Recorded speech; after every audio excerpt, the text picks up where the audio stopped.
बदतमीज बहू।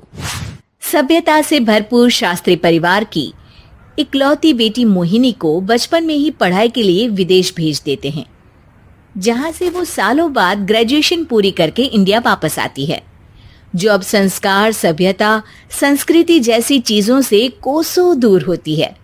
एक सुबह मोहिनी शॉर्ट ड्रेस पहने, कानों में हेडफोन लगाए जोर जोर से इंग्लिश गाने गाती हुई घर में घूम रही होती है।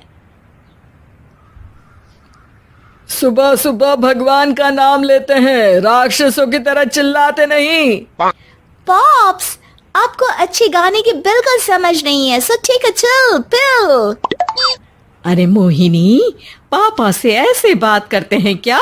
सारी तमीज भूल गई हो। ओह मॉम प्लीज, इतनी बड़ी भी कोई बात नहीं हुई, सो डोंट ओवर रिएक्ट। ऐसे ही दिन बीतते हैं जिसमें मोहिनी के तौर तरीके, रहने और बात करने का ढंग उसकी मम्मी पापा को परेशान करने लगता है। भला कोई मानेगा कि ये मेरी बेटी है? रीति रिवाज और संस्कारों से तो इसका दूर दूर तक कोई नाता नहीं, और अब तो लगता भी नहीं कि कभी होगा। अरे ऐसे कैसे नहीं होगा? लड़कियां सारे नखरे अपने माँ बाप को ही दिखाती है। ससुराल जाकर उन्हें सब कुछ करना भी पड़ता है और मानना भी।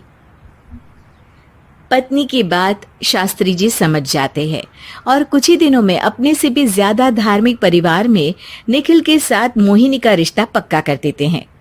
रिश्ता तो पक्का कर दिया, पर यहाँ मोहिनी को कैसे मनाएंगे? शादी ब्याह के मामले में आटे में नमक जितना झूठ तो चलता है जी। इसी तरह एक के बाद एक तिकड़म लगाते हुए दोनों मिलकर मोहिनी को शादी के लिए तैयार कर लेते हैं और मोहिनी निखिल की शादी हो जाती है, जिसके अगले दिन से ही मोहिनी दोबारा अपने पूरे अवतार में शॉर्ट ड्रेस पहनकर घर में घूमने लगती है। बहू को ऐसे देख सास की आंखें फटी की फटी रह जाती हैं। अरे ये क्या बेशर्मी है, हमारे घर की लड़कियां जींस तक नहीं पहनती और तुम बहू होकर इतने छोटे कपड़े पहनकर पूरे घर में घूम रही हो। सीरियसली मॉम, प्लीज आप अपनी इस 80 के दशक वाली सोच में मुझे इंक्लूड मत करो। हाय तौबा, एक तो बेशर्मी दिखाती है, ऊपर से सास के साथ जुबान भी लड़ाती है। अरे जल्दी कपड़े बदल कर आ, घर की पहली आरती तुम्हें ही करनी है। इतनी देर में निखिल भी वहां आ जाता है। माँ, पापा आने वाले हैं, पूजा का सारा सामान तैयार है ना? ये पूजा हमेशा मेरे बॉयफ्रेंड्स के पीछे पड़ी रहती थी और अब हस्बैंड के पीछे भी आ गई।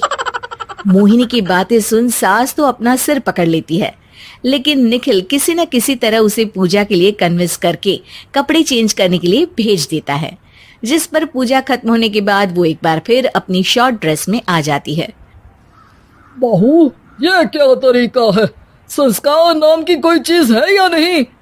नहीं ससुर जी, संस्कार मेरा दूसरा बॉयफ्रेंड था, अब तो मेरा उससे कोई कांटेक्ट नहीं है। मोहिनी का जवाब सुन के ससुर तो भगवान नाम जपते वहां से चले जाते हैं, लेकिन सास बहू के बीच कहासुनी फिर शुरू हो जाती है, जिसे इग्नोर करते हुए मोहिनी घर से बाहर चली जाती है और देर रात घर वापस आती है। मोहिनी, मैं जानता हूँ कि तुम विदेश में रही हो और तुम्हें वहीं की आदत है, पर यहाँ चीजें कुछ अलग है। अगर तुम उस हिसाब से कुछ एडजस्ट कर लो तो सबके लिए सही हो जाएगा। I am not in a lecture mood. Good night. अगली सुबह मोहिनी देर से उठकर एक बार फिर उसी तरह सबके सामने आती है, जिस पर उसके सास कुछ बोले उससे पहले ही मोहिनी की दोस्त मोनिका और रेचल वहां आ जाती हैं। Oh hi darling, how are you? OMG, we missed you so much. I missed you too darling. Ram Ram, इन्होंने तो तुमसे भी छोटे कपड़े पहने हैं। अरे तुम लोगों के अंदर कोई शर्म लिहाज बाकी भी है या सब बेच खाई? मोहिनी, तुम्हारी मेड कुछ ज्यादा नहीं बोलती? इस पर मोहिनी की दोस्त उसकी सास का मजाक बनाने लगती है, जिसे सुन निखिल उन्हें जवाब देते हुए कड़वे शब्द सुना देता है और वो सुन के वो दोनों तो मुंह बनाए वहां से चली जाती है, लेकिन गुस्से से लाल मोहिनी वहीं खड़ी निखिल को घूरती रहती है। घूर क्या रही हो? तुमसे शादी की ये सोचकर कि विदेश में पढ़ी लिखी हो, घर में कोई पॉजिटिव चेंज लाओगी, अपनी करियर के लिए एम्बिशियस होगी, पर अपने इस बिहेवियर से उस पढ़ाई के साथ साथ अपने मम्मी पापा के नाम को भी डुबो रही हो। अगर तुम्हें ऐसे ही हाल रखना है तो यहाँ रहने की कोई जरूरत नहीं है। निखिल की बातें सुनकर मोहिनी रोते हुए घर छोड़कर अपनी मम्मी पापा के पास वापस आ जाती है। ससुराल में सब कुछ ठीक तो है? वो अपने आप को समझते क्या है? मोहिनी पर चिल्ला रहे हैं? मैं क्यों उसके इशारों पर चलूं?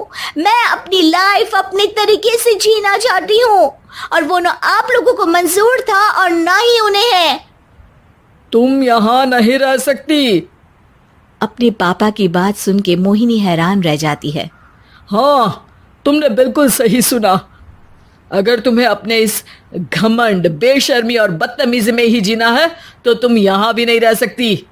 बेटी, मैं मानता हूँ हमारे यहाँ रीति रिवाज बहुत मायने रखते हैं और हमने उन्हीं के ओवरडोज से बचाने के लिए तुम्हें विदेश भेजा था।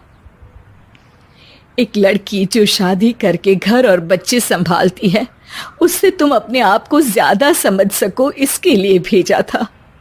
तुम उससे ज्यादा समझो और बनो, पर तुम तो किसी दूसरी ही ट्रेन में चढ़ गई बेटा।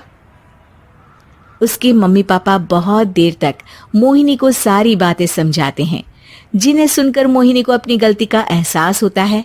वो जॉब ज्वाइन कर लेती है और ससुराल वापस आकर उन्हें मॉडर्न बनाती है और खुद भी कुछ रिवाज सीखते हुए खुशी से रहने लगती है।